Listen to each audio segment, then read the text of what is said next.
Bonjour à tous, je renouvelle la bienvenue que Rouli vous a souhaité en ce début de culte. Voilà, nous voici à nouveau dans notre série que l'on parcourt dans le livre de l'Exode. Et pour ceux qui nous rejoignent peut-être en cours de route dans cette série, ne vous inquiétez pas, je pense que vous allez pouvoir suivre sans difficulté. On en est aujourd'hui au 9e épisode de cette série. Jusqu'ici, on a parcouru entièrement les 7 premiers chapitres de ce livre. Et il y a maintenant quelques semaines, juste avant Noël, Raphaël a introduit le chapitre 8 avec les 3 premières plaies. Je pense qu'il est utile du coup de faire un rapide résumé de ce que nous avons pu voir jusqu'à maintenant dans ce livre de l'Exode. Alors l'Exode, tout d'abord, ça signifie la sortie. C'est la sortie du peuple d'Israël en route vers la terre promise. Et ce que Dieu va faire, il va le faire en plusieurs étapes. Il va le faire avec beaucoup de patience et il va le faire avec beaucoup de puissance. Même s'il aurait pu le faire simplement en claquant des doigts, vous allez voir, il va procéder ainsi pour que l'on sache encore aujourd'hui qu'en dehors de lui, il n'y a pas d'autre Dieu. C'est lui l'Éternel. Après 400 ans de silence, Dieu, il décide de mettre un terme à cette servitude que les Israélites, les Israélites étaient opprimés par les Égyptiens. Et ça faisait de nombreuses années qu'il en était ainsi. Dieu a vu la souffrance de son peuple. Dieu a entendu leurs cris. Et cette fois-ci, il va les délivrer pour qu'ils le servent lui, le seul vrai Dieu. La dernière fois, nous avons vu les 3 premières plaies avec Raphaël. Ces plaies, elles sont là pour nous montrer que Dieu, il juge Pharaon et son peuple. Il juge les faux dieux d'Israël. Et il veut montrer que c'est un Dieu jaloux, qu'en dehors de lui, il n'y a pas d'autre Dieu. Et c'est ce que Dieu va enseigner plus tard. Et nous le verrons par la suite de ce récit dans Exode 20. Quand Dieu va donner les 10 commandements à son peuple, souvenez-vous le premier commandement. Tu n'auras pas d'autre Dieu que moi. Voici pour le résumé de ces quelques pages que nous avons parcourues jusqu'ici. Et en préambule de ce que nous allons voir ce matin, j'aimerais qu'on en garde à l'esprit ceci.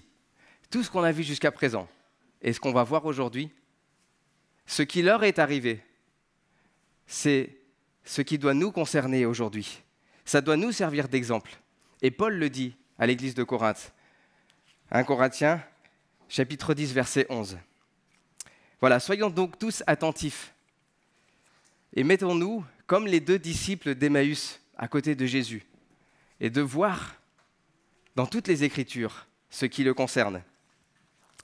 Au travers de ce récit, on va voir 4 choses. 4 choses. Une première, une consécration manifestée. La deuxième, une distinction imméritée.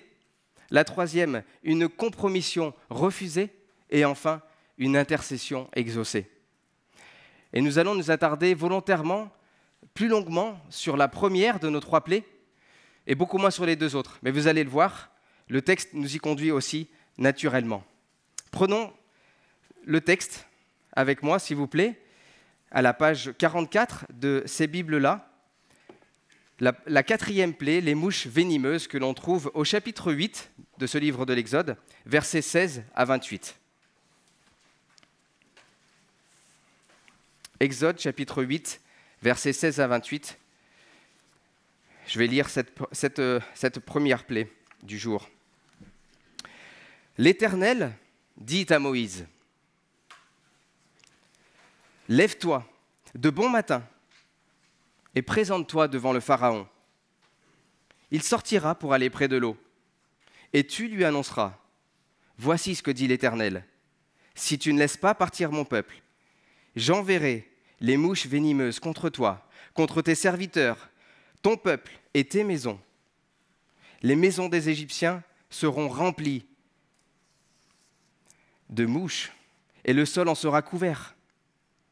Cependant, ce jour-là, je traiterai de manière différente la région de Goshen, où habite mon peuple. Et il n'y aura pas de mouches là-bas, afin que tu saches que moi, l'Éternel, je suis présent dans cette région. Je placerai une séparation entre mon peuple et le tien. Et ce signe sera pour demain. C'est ce que fit l'Éternel. Une grande quantité de mouches venimeuses vint dans la maison du Pharaon et de ses serviteurs, et toute l'Égypte fut dévastée par les mouches. Le Pharaon appela Moïse et Aaron et dit : « Allez-y, offrez des sacrifices à votre Dieu dans le pays. » Moïse répondit : « Il n'est pas convenable d'agir ainsi. En effet, nous offririons à l'Éternel notre Dieu des sacrifices qui font horreur aux Égyptiens. Et si nous offrons sous les yeux des Égyptiens des sacrifices qui leur font horreur, ne nous lanceront-ils pas des pierres ? Nous ferons donc 3 journées de marche dans le désert, et alors nous offrirons des sacrifices à l'Éternel, notre Dieu, conformément à ce qu'il nous dira. » Le Pharaon dit : « Je vous laisserai partir pour offrir des sacrifices à l'Éternel, votre Dieu, mais dans le désert. Seulement ne vous éloignerez pas en y allant, et priez pour moi. » Moïse répondit : « Dès que je serai sorti de chez toi, je prierai l'Éternel, et demain, les mouches s'éloigneront du Pharaon et de ses serviteurs et de son peuple. Mais que le Pharaon ne nous trompe plus en refusant de laisser le peuple partir pour offrir des sacrifices à l'Éternel. » Moïse sortit de chez le Pharaon et il pria l'Éternel. L'Éternel fit ce que demandait Moïse, et les mouches s'éloignèrent du Pharaon et de ses serviteurs et de son peuple. Il n'en resta pas une seule. Cependant, cette fois encore, le Pharaon rendit son cœur insensible et ne laissa pas partir le peuple. Voilà, jusqu'ici, la lecture de la parole de Dieu. Et ce qui nous amène à voir un premier point, une consécration manifestée. Je ne sais pas si vous avez remarqué, mais notre passage, il commence par 2 mots. L'Éternel dit. Chaque fois que l'on verra ce bout de phrase, vous pouvez savoir que c'est le début d'une nouvelle plaie. Mais si l'Éternel dit quelque chose, encore faut-il qu'il soit branché sur le bon canal. Est-ce que vous pensez que Moïse avait une sorte de ligne directe avec Dieu, que nous n'aurions pas aujourd'hui ? Je ne crois pas. Et cette ligne directe avec Dieu, je ne crois pas qu'il l'ait reçue dès sa naissance. Ce n'est pas non plus quelque chose qu'il aurait reçu pendant l'épisode du buisson ardent. Je pense que Moïse a appris à entendre et à écouter et à obéir à Dieu au fur et à mesure des années, au fur et à mesure des circonstances de la vie. C'est un cœur à cœur qu'il a dû entretenir au quotidien. À titre personnel, j'aimerais vous dire que c'est merveilleux d'entendre la voix de Dieu, aussi distinctement que Moïse pouvait l'entendre. Mais la réalité, c'est que malgré ces nombreuses années, cette petite vingtaine d'années que j'ai passées aux côtés de mon Maître Jésus, j'ai encore besoin d'apprendre à distinguer et à obéir à ce murmure du Saint-Esprit qui me conduit à faire sa volonté. Et je crois que vous comme moi, nous sommes tous dans ce temps-là de l'écoute, de l'école, de l'écoute du Saint-Esprit jusqu'à ce que Jésus revienne dans sa gloire.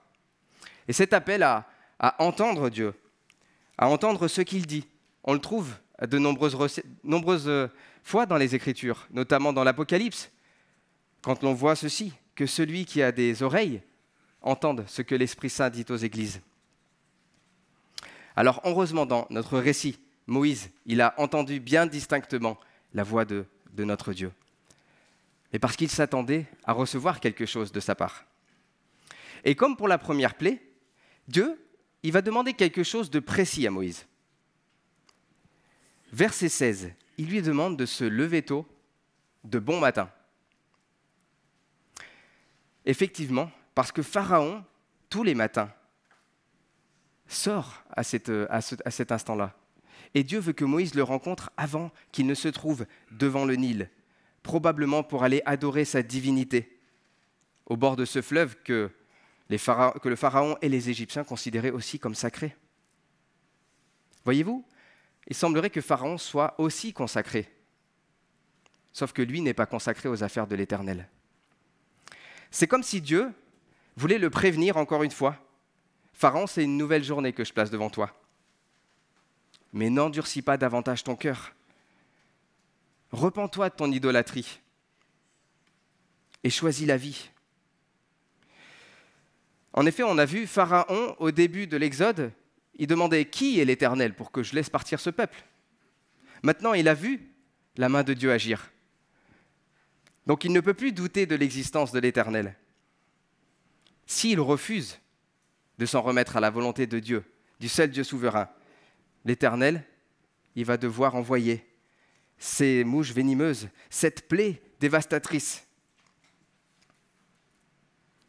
Pharaon, malheureusement, est tellement consacré à ses idoles et à sa propre personne qu'il est dans l'impossibilité d'écouter Dieu, impossibilité de lui obéir.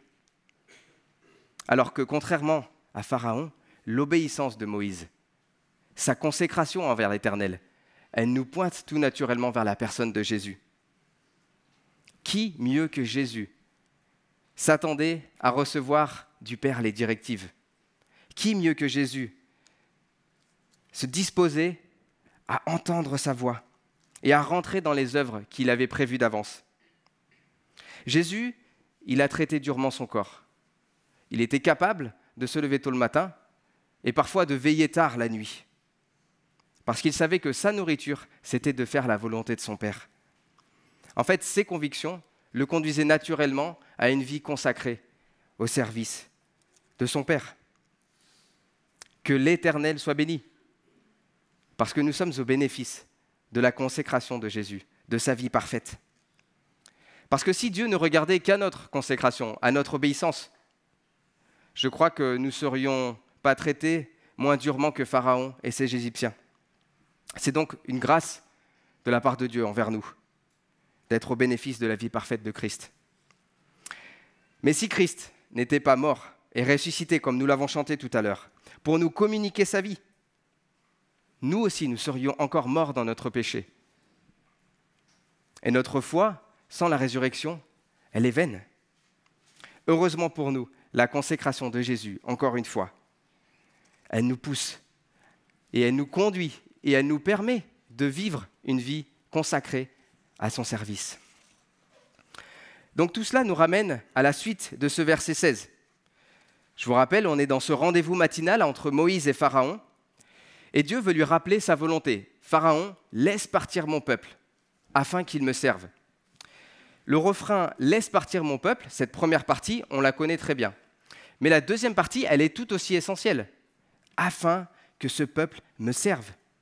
Voyez-vous, le but de cette délivrance, c'est que nous servions l'Éternel. C'est ce que Dieu a fait pour le peuple d'Israël. Mais nous, aujourd'hui, nous savons que le désir de Dieu, c'est le même. Ce peuple d'Israélites, aujourd'hui, ce peuple de Dieu, il ne concerne pas uniquement les Israélites. Vous et moi sommes concernés. Et Dieu est en train de se racheter un peuple de toute nation, de toute tribu, par le sang de Christ. Et je crois qu'il est bon de se rappeler que nous n'avons pas été rachetés pour mener une petite vie tranquille, égoïste, mais que nous avons été rachetés pour une vie au service de celui qui nous a rachetés à un grand prix, au prix de son sang. Encore une fois, tout cela est possible parce que Christ a payé pour notre non-consécration. Voilà, jusqu'ici nous avons vu notre premier point, la consécration manifestée. Avançons un petit peu plus dans le texte, maintenant du verset 17 à 19, où l'Éternel va prévenir le Pharaon. « Si tu ne fais pas ce que je te demande, j'enverrai contre toi des mouches. » Alors, pourquoi des mouches? Spécificité de ce quatrième fléau. Un commentateur, William MacDonald, nous dit ceci, et il nous éclaire. Quelques versions mettent les mots « mouche » en italique, parce qu'en fait, le terme hébreu signifie littéralement des essaims mélangés. Et donc, ce mot « mouche » que nous avons aujourd'hui dans nos Bibles est en réalité fourni par les traducteurs. Sachant maintenant que toutes les plaies visent des faux dieux et des dieux ciblés, ces essaims d'insectes étaient peut-être des scarabées. C'est une possibilité. Ce qui serait d'ailleurs en rapport direct avec le dieu Képri, qui était le dieu du soleil levant, le même que Pharaon probablement allait adorer en allant au bord du Nil. Et ce dieu soleil, il était représenté par une tête de scarabée. Et on sait aussi que les Égyptiens adoraient ce scarabée, cette idole de scarabée, c'était comme un totem d'immunité pour eux. Donc tout ça fait sens. Peu importe si c'est des scarabées ou des mouches, ce qui est clair, c'est que la colère de l'Éternel, elle va se manifester, et elle va se manifester sous une plaie dévastatrice en lien direct avec les divinités qui sont concernées et qui sont vénérées dans ce pays. Poursuivons maintenant la suite du récit où nous verrons une deuxième chose, une distinction imméritée. La suite de ce récit, je trouve, elle est très intéressante. Parce que l'Éternel, cette fois-ci, il va distinguer le pays de Goshen. Alors, pour que l'on comprenne bien, le pays de Goshen, c'est une sorte de quartier résidentiel des Israélites. Et ce quartier résidentiel, il est à l'écart des principaux centres de vie égyptiens. Donc, ce que Dieu va faire, et pour Dieu, ça paraît techniquement pas très compliqué, il va simplement dire à ces insectes, cette zone-là, vous n'y allez pas. Mais pourquoi Dieu préserve ce pays de Goshen?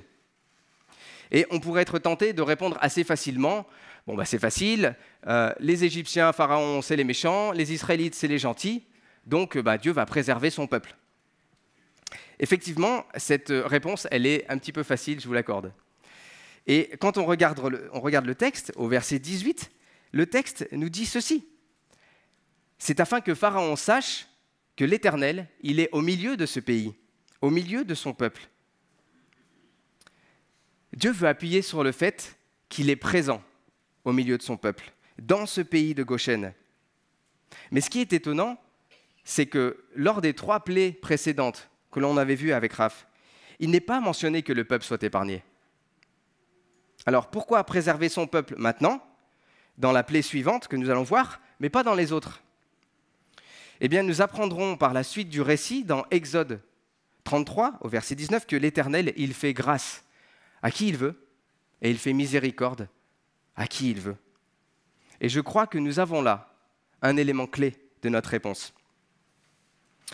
Très probablement que le peuple d'Israël avait besoin d'apprendre, lui aussi, que la colère de Dieu se révèle du ciel sur tous les hommes, et qu'eux aussi ont besoin de se repentir, même s'ils sont le peuple de Dieu, le peuple choisi, le peuple élu. Il n'a pas été choisi parce que c'est un peuple extraordinaire. Dieu l'a choisi simplement parce que c'est sa grâce, c'est son bon plaisir qui l'ont amené à faire ça. Ce peuple a beau être insignifiant aux yeux de Pharaon, c'est le peuple de Dieu et il l'a choisi. Cette délivrance, cette distinction, elle doit nous interpeller à nous aussi. La Bible ne mentionne-t-elle pas cette notion d'élection à plusieurs reprises? Ne nous parle-t-elle pas d'un livre dans lequel sont inscrits les élus de Dieu? Pourquoi certains noms seraient-ils inscrits et pas d'autres? C'est un mystère, humainement parlant. C'est même une injustice, peut-être, humainement parlant. Mais nous savons que Dieu, avant la fondation du monde, il s'est choisi un peuple, des élus. Et selon Éphésiens 1, 4 à 6, il l'a fait selon son bon plaisir, afin que nous célébrions la louange de sa grâce. Et Jésus lui-même, en personne, dira, « C'est moi qui vous ai choisi, mais pas vous. » Donc toute l'Écriture, elle ne cesse de le répéter. Sans l'élection, sans la bonté de Dieu, personne, aucun d'entre nous ne serait sauvé. Revenons maintenant à notre texte. Rappelez-vous, verset 16, nous avons vu les 2 mots « l'Éternel dit ». Maintenant, au verset 20, qu'est-ce que nous voyons? L'Éternel fit. L'Éternel agit en effet comme il l'a annoncé. Dieu fait ce qu'il dit. Il n'est pas un homme pour mentir. Dieu est fidèle, et il est fidèle dans sa justice, parce qu'il va bel et bien manifester sa colère envers le peuple égyptien, ces faux dieux, et le pays va être dévasté. Mais il est fidèle aussi dans sa fidélité. Il avait dit qu'il préserverait son peuple, et il va le faire. Là encore, nous voyons quelque chose qui concerne Dieu, pas seulement dans ce récit, mais dans tout le reste des Écritures. Rappelez-vous l'alliance, la promesse qui avait été faite à Abraham. elle va se réaliser petit à petit. Malgré les nombreux obstacles que l'on voit dans l'histoire de la rédemption, Dieu accomplit toujours sa promesse. Et là encore, nous le savons aujourd'hui, Jésus est celui qui a rendu ses promesses visibles. Et quand il reviendra dans sa gloire, toutes choses seront rendues parfaites. C'est un appel à être confiant en celui qui tient ses promesses, qui finit toujours par agir comme il l'a décidé. Et Dieu ne tarde jamais dans l'accomplissement de sa promesse. Il patiente. Il ne tarde pas, il patiente. Voilà ce que nous avons vu, une consécration manifestée, une distinction imméritée. Et maintenant, nous allons voir notre troisième point, une compromission refusée. Pharaon, il va maintenant tenter d'obtenir un compromis avec Moïse. Clairement, Pharaon, là, il veut garder sa main-d'œuvre sous les yeux. Et il compte bien obtenir le dernier mot.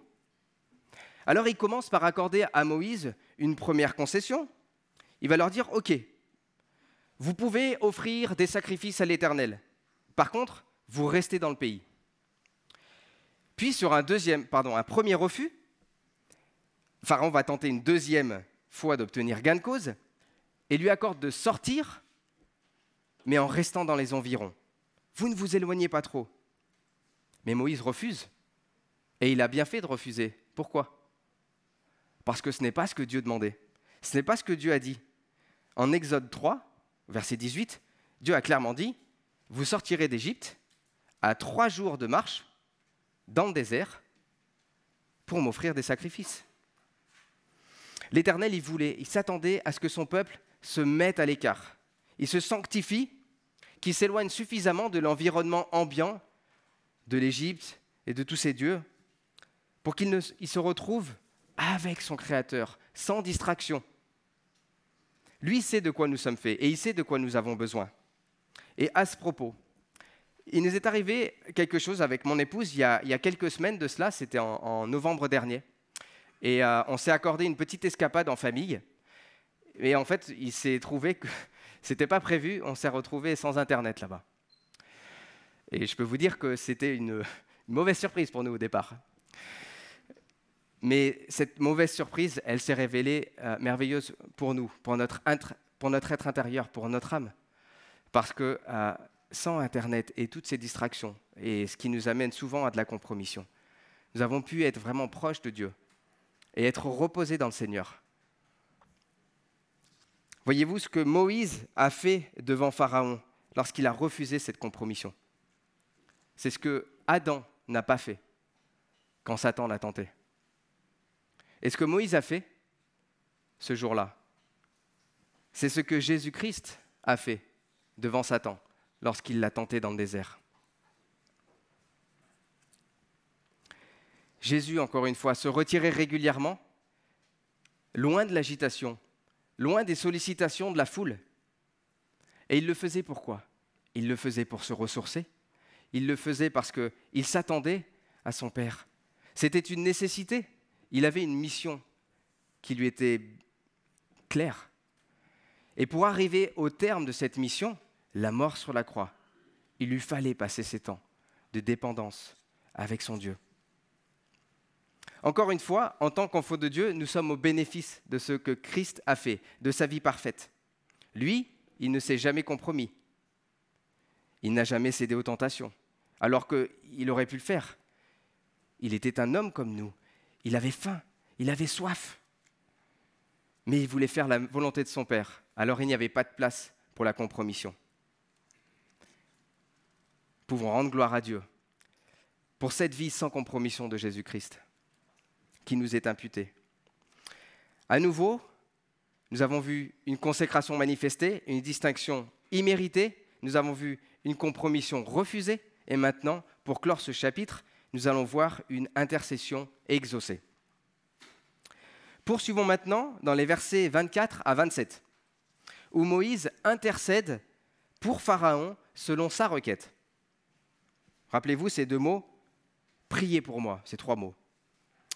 Ce qui est intéressant, c'est de voir à quel point Moïse ne rechigne pas à l'idée de prier pour Pharaon.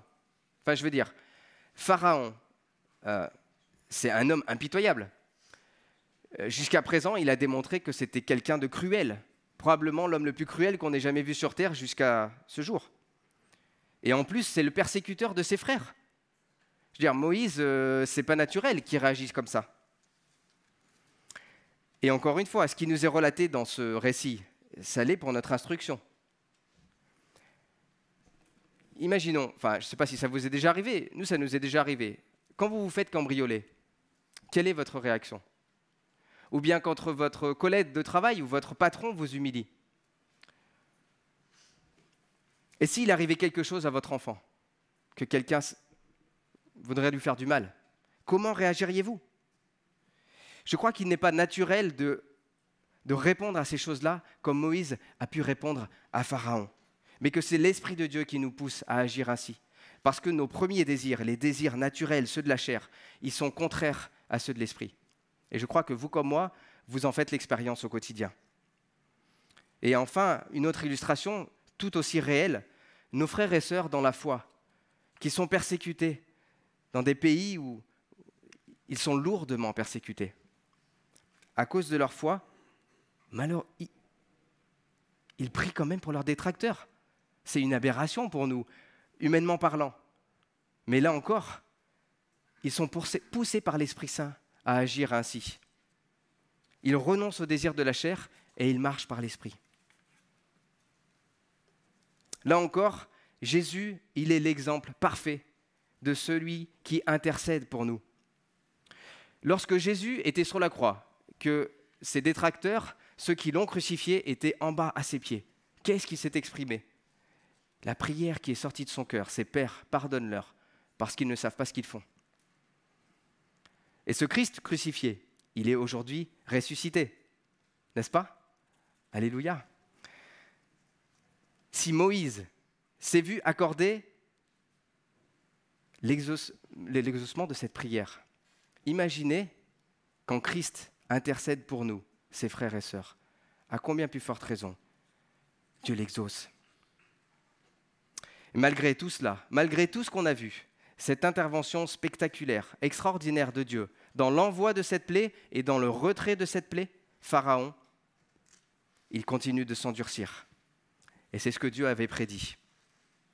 C'est ce qui nous amène à la suite du récit, et nous allons voir la deuxième plaie, la mort du bétail. Alors la mort du bétail, c'est la 5e plaie, ça se trouve toujours à la page 44-45 de nos Bibles, et c'est au chapitre 9 que nous allons voir ça, les 7 premiers versets.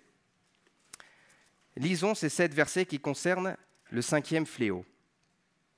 L'Éternel dit à Moïse, « Va trouver le Pharaon, et tu lui annonceras, « Voici ce que dit l'Éternel, le Dieu des Hébreux. Laisse partir mon peuple afin qu'il me serve. Si tu refuses de le laisser partir, et si tu le retiens encore, la main de l'Éternel frappera tous tes troupeaux dans les champs, les chevaux, les ânes, les chameaux, les bœufs, les brebis, et il y aura une mortalité très importante. L'Éternel traitera de manière différente les troupeaux d'Israël et ceux des Égyptiens, et rien de tout ce qui appartient aux Israélites ne mourra. L'Éternel fixa un moment précis en disant demain, l'Éternel fera cela dans le pays. Et il agit ainsi dès le lendemain. Tous les troupeaux des Égyptiens moururent, tandis que pas une seule bête des troupeaux des Israélites ne mourut. Le Pharaon s'informa de ce qui était arrivé, et il constata que pas une seule des bêtes des troupeaux d'Israël n'était morte. Cependant, le cœur de Pharaon resta insensible, et il ne laissa pas partir le peuple. Comme je l'ai dit tout à l'heure, nous allons survoler très rapidement les 2 prochaines plaies, qui sont en tout point ou presque similaires aux précédentes. Mais il y a quand même des spécificités pour chaque plaie. Voici ce que nous allons voir dans celle-ci. Il semblerait que les dieux visés ici soient Apis, le dieu taureau, qui est vénéré dans la région égyptienne de Memphis, également le dieu Mnévis, qui est vénéré dans la région d'Héliopolis, et peut-être aussi la déesse Hathor, déesse des festivités et de l'amour, qui, elle, était représentée sous les traits d'une vache. Mais il y a également une autre chose qui doit nous interpeller dans ce texte, dans ce fléau. Au verset 3, nous voyons la main de l'Éternel sur les troupeaux. Voyez-vous, souvent, moi, dans mes prières, probablement vous aussi, lorsque l'on évoque la main de Dieu, on pense à la main protectrice de Dieu et on invoque sa main protectrice. Et c'est juste. Mais dans le reste des Écritures, et nous voyons à de nombreuses reprises que la main de l'Éternel est aussi, avec autorité, avec puissance, une manifestation de sa colère. En fait, c'est comme s'il y avait pour certains une odeur de vie et pour certains une odeur de mort. Ça me fait penser à Jésus-Christ, encore une fois, lorsqu'il reviendra dans sa gloire et que tout genou fléchira devant lui. Il y aura deux camps. Les uns plieront le genou devant lui par allégeance, avec honneur et gloire pour celui qui les a rachetés, tandis que pour les autres, ce sera de force qu'ils plieront le genou, forcés de constater que Christ a tout pouvoir, toute autorité sur toute chose et royauté sur leur vie. Encore une fois, tout cela doit nous pousser à lâcher prise, parce que en dehors de Jésus, il n'y a point de salut possible. Encore une fois, malheureusement, Pharaon, à cause de son orgueil, va continuer à s'endurcir.